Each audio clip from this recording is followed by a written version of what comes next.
കോട്ടയത്തെ ക്ഷേത്രോത്സവങ്ങളിലും ആഘോഷ പരിപാടികളിലും സ്ഥിരം സാന്നിധ്യമായിരുന്ന കൊമ്പൻ ഭാരത് വിനോദ് ചരിഞ്ഞു. കൊമ്പൻ ഭാരത് വിനോദ് ആനയുടെ പേരാ കേട്ടോ. അസുഖത്തെ തുടർന്ന് 22 ദിവസമായി ചികിത്സയിലായിരുന്നു ഈ ആന. ടോബി ജോൺസൺ കോട്ടയത്ത് നിന്ന് വിവരങ്ങളുമായി ചേരുന്നു. ഗുഡ് മോർണിംഗ് ടോബി, പറയൂ.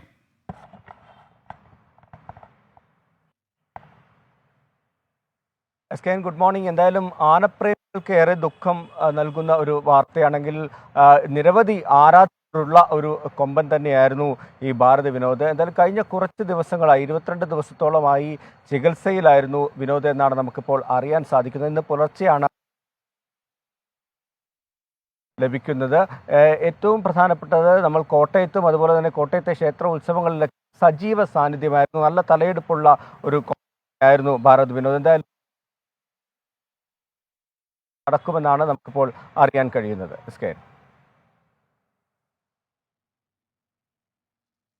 ഓക്കെ, ടോബി ജോൺസണാണ് വിവരങ്ങളുമായി കോട്ടയത്ത് നിന്ന് ചേർന്നത്.